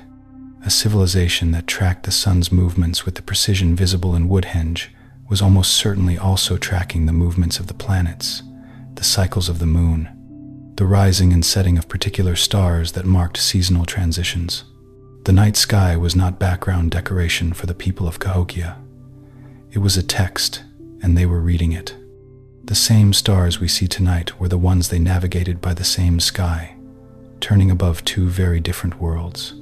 The bones of Cahokia are not finished speaking. New excavations continue to add data. New analytical techniques continue to add resolution to the picture of the city.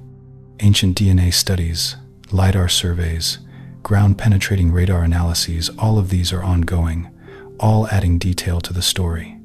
In recent years, a renewed focus on the community archaeology of the Cahokia region, bringing descendant communities and indigenous scholars into the interpretive process, has added perspectives that purely material analysis could never provide. The living memory of a tradition, carried in the oral histories and ceremonial practices of nations who understand themselves as connected to this place. The city is still being found. The archaeology did not end in the 20th century. It is a conversation that continues every time someone new looks carefully at what was built here and asks the right questions. The last thing to say about Cahokia, and perhaps the most important, is that it was not a mistake. It was not a failed experiment or a civilization that proved the wrong approach to human life. It was a city that worked for the people who built it and lived in it for roughly 300 years. In those 3 centuries, it fed tens of thousands of people, organized their labor toward shared purposes, produced art of real beauty, maintained ceremonies that gave life meaning, and connected its people to a network that stretched across a continent. It declined, as all things decline, for reasons that were partly its own choices and partly beyond its control. And then it became something else, not nothing, but the seed of what came after, dispersed into the soil and the memory and the blood of the people who carried it forward. That is not failure. That is what civilizations do. Mississippian communities across the greater Cahokia region were connected not just by trade and ceremony, but by marriage, the deliberate forging of kinship bonds between the families of different settlements. In societies without written contracts or legal institutions, marriage was the primary instrument of political alliance. A high-ranking family in one community would send a daughter or son to marry into the ruling lineage of another, binding the 2 communities together in a web of mutual obligation and shared interest. The long-distance movement of high-status women, visible in the isotopic record of Cahokian burials, women whose childhood strontium signatures indicate they grew up far from the city, is likely a trace of these. Marriage, alliances, these deliberate acts of political kinship that held the constellation of Mississippian communities together across the landscape. The white-tailed deer was not just a food source at Cahokia, it was a symbol, a ritual object, and a marker of social status. Deer bone was worked into tools and ornaments. Deer antler was used for handles and for the pressure flaking of stone tools, carefully placed in a ritual context, is not waste from a feast. It is an offering, a gesture of reciprocity toward the animal whose death made human life possible. The bone holds both the practical and the sacred in the same matter. The experience of a feast at Cahokia, one of the large-scale communal meals that archaeologists have inferred from the bone deposits and the scale of some storage facilities, would have been a multi-sensory event of considerable intensity. Dozens or hundreds of people gathered in a plaza or around a mound, fires large enough to roast entire deer carcasses.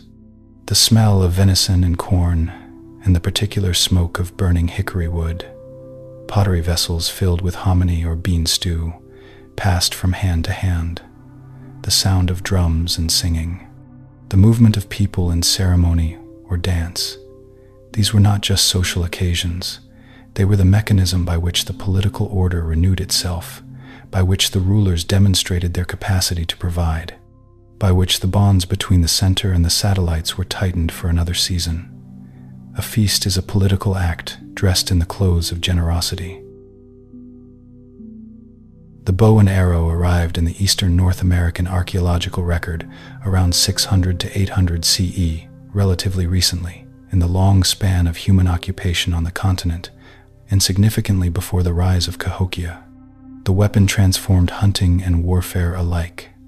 A skilled archer could loose multiple arrows in the time it took to throw a single spear, and from a greater effective range. At Cahokia, triangular stone arrow points are found throughout the site, small and precisely knapped, their edges sharp enough to cut after 8 centuries in the ground. They tell us about hunting, deer dropped in the upland forests, turkey flushed from cover in the bottomland. They also tell us about warfare, arrow points found embedded in human bone, or scattered in defensive contexts near the palisade wall. The bow reshaped what was possible, in every direction. The floodplain forests of the American bottom, the tall stands of cottonwood, willow, and sycamore that grew where the rivers regularly inundated the soil, were a resource environment distinct from the upland forests and the agricultural fields. These bottomland forests sheltered migratory birds in season, enormous flocks of ducks and geese moving down the Mississippi Flyway, the great seasonal river of birds that runs the length of the continent. Cahokian hunters would have known the timing of these migrations the way modern bird watchers know them, as reliable, predictable events in the natural calendar. occasions for intensive harvesting of a resource that appeared and disappeared on a schedule you could set your ceremonies by. The birds are still moving along the Mississippi Flyway today. The hunters who waited for them in the bottomland forests are gone, but the sky they watched remains. Freshwater mussels from the Mississippi and its tributaries were a substantial part of the Cahokian diet, particularly for lower status residents who had less access to deer and other prestige proteins. Mussel middens, dense accumulations of shells discarded after the meat was eaten, are found throughout the site's residential areas. They are also a resource whose exploitation, at the scale Cahokia practiced it, would have placed significant pressure on mussel populations in the local river systems over the centuries of the city's occupation. Mussels are not fast reproducing creatures, and the archaeological record does suggest that mussel size decreased over the city's occupation period, smaller individuals being harvested as the larger ones were depleted.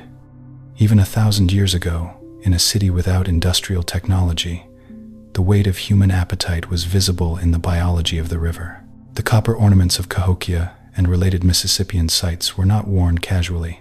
They were ceremonial dress worn at specific moments, for specific purposes, by specific people who had the status and the ritual authority to do so. A copper headdress, hammered from Lake Superior metal and shaped into the horned crown of a falcon warrior, was not a hat, it was a transformation device. The person who put it on was not merely decorned but altered, stepping into a ritual identity that connected them to the upper world, to the power of the celestial falcon, to the authority of the cosmic order. When the ceremony ended and the headdress was removed, the person stepped back out of that identity. The copper objects are doorways between the ordinary and the sacred, and their beauty is inseparable from their purpose. Tattooing and body modification were almost certainly practiced at Cahokia. Though the evidence is indirect, the soft tissue that would carry such marks does not survive in the archaeological record.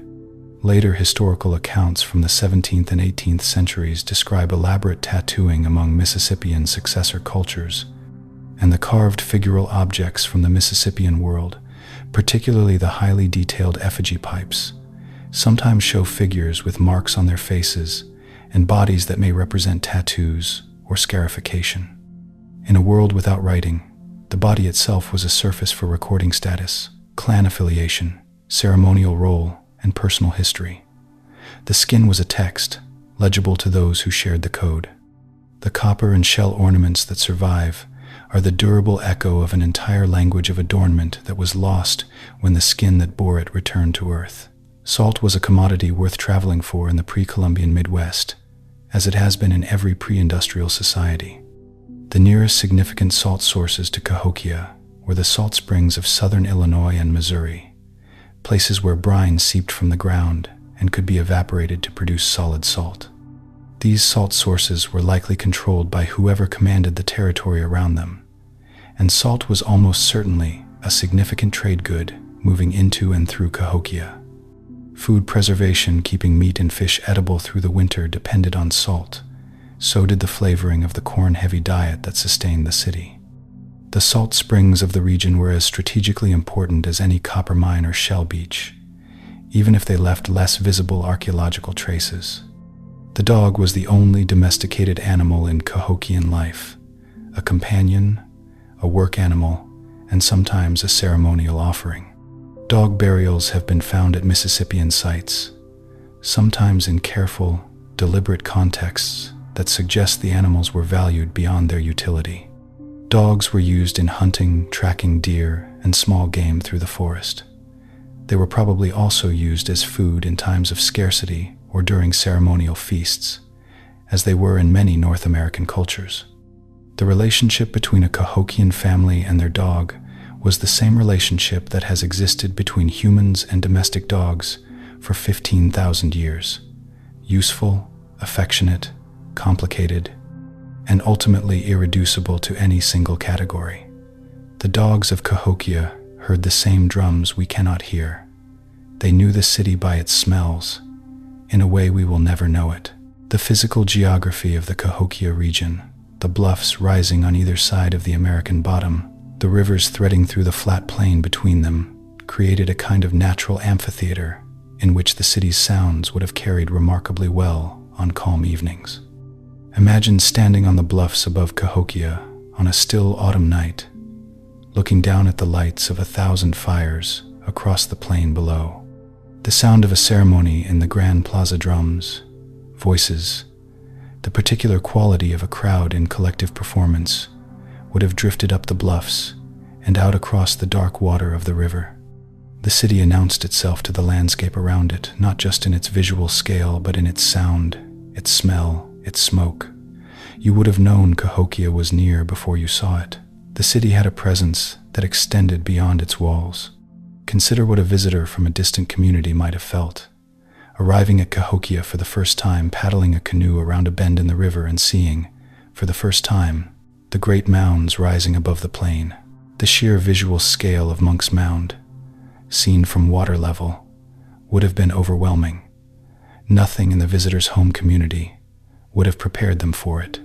The deliberate impression of scale and permanence built into the city's design, the way cathedrals are designed to be larger than anything you could build yourself, would have communicated, wordlessly, the authority of whoever commanded this place. Architecture is always a form of argument. The mounds of Cahokia made the same argument that the pyramids of Egypt made, that the ziggurats of Mesopotamia made. This place is different. This place is the center. What is built here was built by powers beyond the ordinary. The role of storytelling in Cahokian life was almost certainly central, though it leaves no material trace. Every culture in human history has used narrative to transmit cosmological knowledge, social norms, historical memory, and moral instruction. The oral traditions of the nations whose ancestors lived in and around Cahokia, stories about the creation of the world, about the cosmic struggle between the upper and lower worlds, about heroes and monsters and the origins of ceremonies. These were the libraries of a non-literate civilization, maintained with extraordinary care across generations by people whose cultural role was precisely to remember and transmit. None of those specific stories from the Cahokian period survive in a form we can attribute to it. But the cosmological framework visible in the archaeological record, the three worlds, the falcon and the serpent, the mediation of the human realm between celestial and chthonic powers, is the skeleton of a story tradition that the oral memory of living nations still partially preserves. The seasons at Cahokia were marked not just by agricultural rhythms, but by ceremonial events whose timing was set by the sky. The spring equinox, when day and night were equal, and the sun rose exactly east, was almost certainly a major ceremonial occasion, marked from the Woodhenge circle, signaling the beginning of the planting season. The summer solstice, the longest day, held its own significance. The autumn equinox marked the transition from the growing season to the harvest. The winter solstice, the shortest day, the moment when the sun appeared to stand still before turning back north, was probably the most charged of all, the hinge of the year, the time when the cosmic machinery needed to be maintained through ceremony, sacrifice, and collective attention. The drumming that carried these ceremonies forward was not incidental sound, it was maintenance work on the universe. The Illinois Confederation, the collective name for the Algonquian-speaking peoples who inhabited the Illinois River Valley and surrounding areas in the centuries before and after European contact, maintained oral traditions that include accounts of ancient cities and great mounds. Whether any specific traditions can be traced to Cahokia with certainty is disputed by scholars. But the persistence of mound-related ceremony and cosmological geography in the traditions of the Illinois and their neighbors is suggestive of a long cultural memory, a sense of connection to the earthworks in the landscape, even when the specific history that produced them was no longer clearly remembered. Memory, in oral cultures, is not always propositional. Sometimes it is architectural, the mound in the landscape carrying meaning that persists even after the narrative that gave it meaning has changed. Flint knapping, the art of shaping stone tools by percussion and pressure, was practiced at Cahokia with considerable skill. The chert used for arrow points, scrapers, knives, and drills came from quarries both local and distant. Burlington chert, a high-quality gray flint found in limestone outcroppings near the Mississippi River, was particularly valued and is found at Cahokian sites in large quantities. Mill Creek chert from southern Illinois was worked into large hoes agricultural tools designed specifically for the intensive corn farming that sustained the city. These hoe blades, broad and thick, resharpened repeatedly until they were too small to use, are the material record of the agricultural labor that made everything else possible. Thousands of hoe blades have been found at Cahokia. Each one represents a season, a field, a harvest, a bowl of corn on an ordinary evening. Tobacco cultivation in the Cahokia region is evidenced by the presence of the species in the botanical record and by the abundance of pipe forms in the material culture.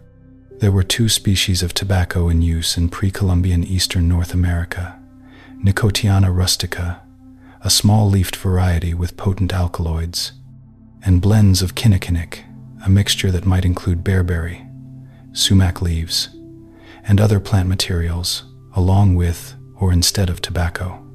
The specific blend used in Cahokian pipes is unknown, but the prevalence of pipes suggests that smoking was frequent, ceremonially important, and socially embedded. When 2 strangers at Cahokia shared a pipe, they were not merely being sociable. They were marking an encounter as significant, invoking the sacred dimension of smoke, placing their meeting within the framework of the cosmos. The pipe was both greeting and prayer. The Illinois climate in the Cahokian period was shaped by the medieval warm period, a phase of higher average temperatures and generally wetter summers than the region experiences today. This climatic regime produced the agricultural conditions that made Cahokia possible: reliable summer rains for the corn, ice-free rivers for most of the year, mild enough winters that stored food could sustain the population through the cold months. The specific grain of this climate, the particular character of any given growing season, would have been experienced as the direct expression of the city's ceremonial health. A good harvest was proof that the ceremonies were working, that the relationship between the city and the sky was properly maintained. A bad harvest was a spiritual problem as much as an agricultural one, requiring ceremonial response, sacrifice, and renewed attention to the cosmic order. The question of what Cahokia's rulers were called, what title they held, what honorific their people used to address them, is one we cannot answer.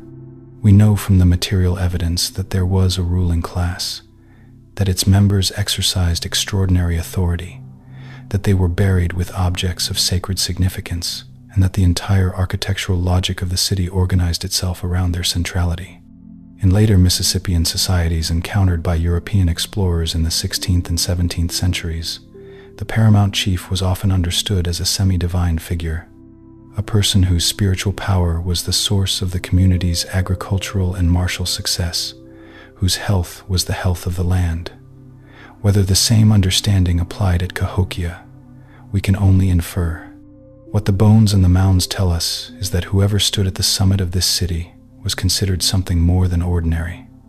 They were kept there, in bronze and copper and stone, after everything else was gone. The carved stone figurine, called the Burger figurine, found at a site near Cahokia, and dating to the Mississippian period, is one of the most extraordinary objects to survive from this world.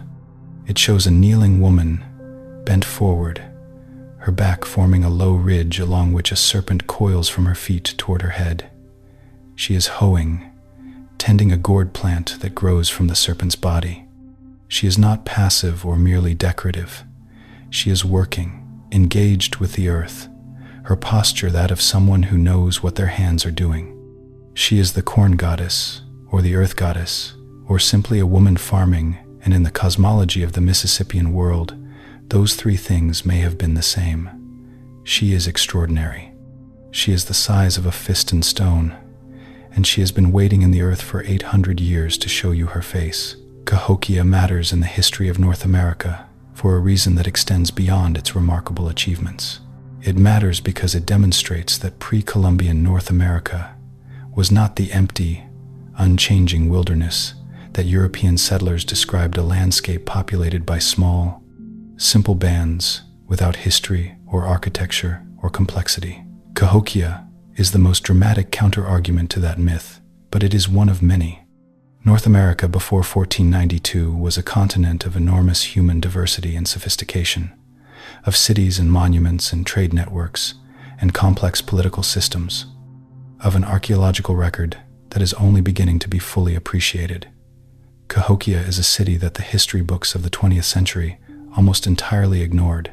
Its presence and its significance is an argument for looking more carefully at the world we thought we knew. The process of reclaiming Cahokia's place in the historical record, of giving it its proper weight as a major civilization, of acknowledging its builders as the ancestors of living peoples, rather than as a mysterious, vanished race, is ongoing and incomplete. Popular histories of ancient civilizations still frequently omit North America entirely, or mention Cahokia briefly, before moving on to the more familiar narratives of Egypt, Greece, and Rome. The bias is not merely ignorance, it is a form of structural forgetting, a habit of attention that has deep roots in the politics of colonial and post-colonial history. Changing it requires both scholarship and will, the will to look at the mound in the flat Illinois plain and see, without romanticizing or diminishing, what was actually there. Mohenjo-Daro still stands above the Pakistani plain. Monks Mound still stands above the Illinois plain. Both are cities built by people who organized enormous collective labor toward a vision of how the world should be arranged. Both declined. Both were forgotten by the wider world and then rediscovered. Both are still being understood. The distance between them in geography, in time, in cultural tradition is immense. But the parallel is real. Here is what human beings can build when they share a purpose and a landscape. Here is what they leave behind when the purpose changes and the landscape shifts. Here is what survives, the earth they moved. The rest is silence, and in the silence, a story. The specific placement of the mounds at Cahokia in relation to each other was not accidental or incremental. Archaeological surveys have revealed that the major mounds are arranged in clusters that align with each other and with the cardinal directions and patterns too consistent to be random. The north-south axis running through Monks Mound and the Grand Plaza is the most obvious of these alignments, but there are others. East-west alignments linking major platform mounds, diagonal arrangements that may have been sight lines for astronomical observation or ceremonial procession. The city was a planned environment in 3 dimensions, not just laid out on the ground, but stacked upward in relationships of sight and symbolism that could only be fully read from specific locations at specific times. It was a city designed to be experienced, not just inhabited. To move through it was to participate in a cosmological argument made of earth and timber and sky. There is something deeply moving about the fact that the mounds are still there.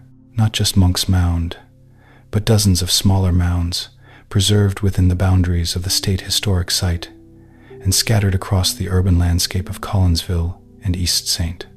Louis, some of them now in subdivisions, one of them used for decades as a platform for a roadside billboard. The mounds survive in the way that things built of earth tend to survive. Not perfectly, not intact, but present, still rising above the flat ground, still marking a geography that the city's builders knew. To stand on the summit of Monks Mound today and look out over the American bottom is to stand in the same place where someone stood 1,000 years ago and looked out over their world.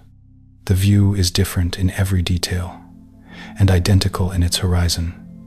The sky above Monks Mound has not changed.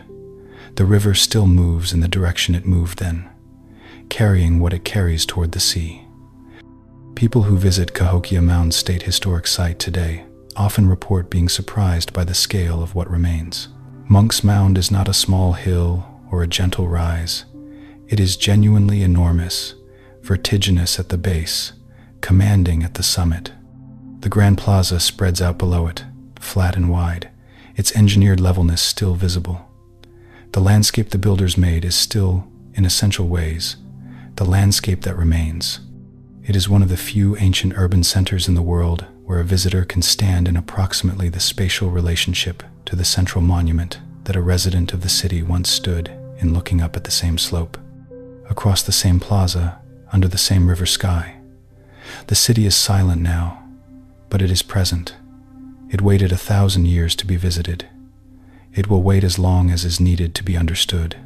Tonight we traveled to a world 1,000 years old, and walked its wide plazas in the shadow of earthen mountains. We stood at the foot of Monks Mound and felt the weight of 50 million cubic feet of human intention. We watched the chunky stone roll across the summer clay and the cedar posts of Woodhenge catch the solstice sun at dawn. We held the burger figurine in our mind's eye, a woman farming, a serpent coiling at her back, the deep grammar of a cosmology we are only beginning to read. We followed the copper from Lake Superior to the summit of a mound, the shell from the Gulf of Mexico to a throat. We watched the city rise and flourish, and slowly, quietly, empty itself back into the earth. And we understood, in the way that sleep and history together make possible, that Cahokia was not lost, it was transformed. Its people walked eastward and southward with everything they knew, and the world they made next was built on the foundations of what they left behind. If tonight's journey brought you a softer place to rest your mind, a sense of wonder, a feeling of quiet history flowing through you, we hope you'll consider subscribing so that other tired travelers can find their way here too. Every person who finds this channel is someone who wanted a gentler way to end their day. We are grateful you are here. Let your body go still now, the way the American bottom goes still in the hour before dawn, that deep, river-damp quiet when the mounds stand dark against the fading stars. Let your jaw go soft. Let your shoulders sink. Let your breathing slow to the rhythm of something much older than thought, the slow pull of a river, the settling of earth, the long patience of stone. Somewhere beneath the Illinois plain, the cedar posts of Woodhenge have returned to soil, their precise alignment held now only in the record of the ground. The chunky courts are buried under cornfields. The white walls of the great buildings are dissolved, but the mounds remain, and they are enough. You have done what was asked of you today. You have been present, and that is the whole requirement of a life. The river is moving in the dark, as it has moved for 10,000 years, carrying the silt of mountains toward the sea. The city is quiet, the mounds are dark. You are here, and warm, and held by the ordinary miracle of being alive in the same world where they once lived. Sleep well, and good night.